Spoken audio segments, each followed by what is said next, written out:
সুপ্রিয় দর্শক বন্ধু, আপনাদেরকে আমরা আজকে দেখাবো বিয়ে বাড়িতে কীভাবে গরুর গোশত রান্না করা হয় বা বিয়ের মেজবানিতে, সেটা আমরা সেই প্রসেস দেখাবো।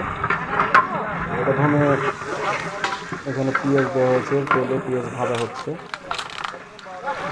পেঁয়াজ ভাজার পরেই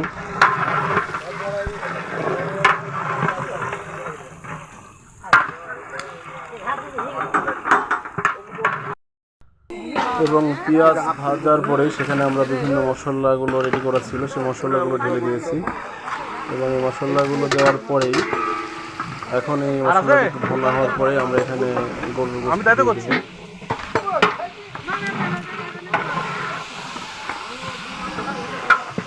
এবং সুন্দরভাবে গরুর গোশতের ভোনা তৈরি হবে, যা খেতে খুব সুস্বাদু হবে। বিশেষ করে বিভিন্ন অনুষ্ঠান, মেজবানিতে, বিয়ে, জন্মদিন তৈরি করা হয়।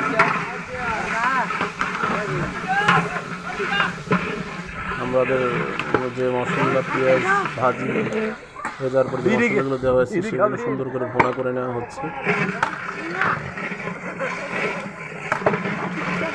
এখন এর মধ্যে প্রায় 130 কেজির বেশি গরুর গোশত দিয়ে দেওয়া হচ্ছে। সুন্দর করে ধুয়ে রাখা হয়েছিল এবং এই যে গরুর গোশতগুলো দেওয়া হচ্ছে এবং গরুর গোশত দেওয়ার পর সুন্দরভাবে এটা এইভাবেই চুলার উপরে এই হাতা দিয়ে এটা রেখে নেওয়া হবে।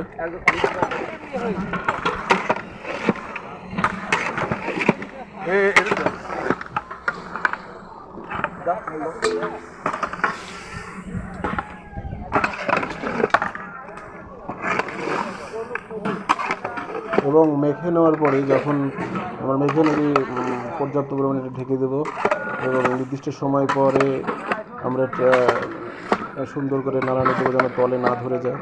এবং যখন এটা পুরোপুরি সিদ্ধ হয়ে যাবে এবং সিদ্ধ হওয়ার জন্য পরিমাণ মতো পানি পর্যায়ক্রমে দেওয়া হবে এবং সিদ্ধ হওয়ার পরেই আমরা সেটা চুলা থেকে নেমে আরও কিছু মশলা, বিশেষ করে জিরা গুঁড়া, ধনিয়া গুঁড়া, এগুলো দিয়ে আমরা পরবর্তীতে চুলা থেকে নামিয়ে দেব। এভাবে সুন্দর একটি গরুর গোশতের ভুনা হয়ে যাবে, যা আপনাদের সামনে পর্যায়ক্রমে আসবে। এবং দেখেন আমাদের যে বাবুর্চি, উনি আজকে নিজে এটা নাড়তেছে।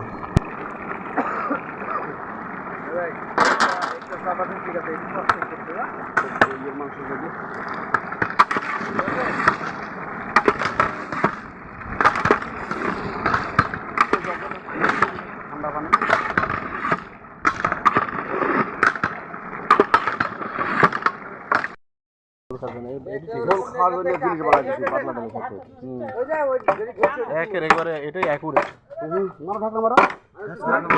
অর্থাৎ লার দুটি লার মধ্যে লার মধ্যে দিন করে দে দেখেন আবার মোবাইল করে না।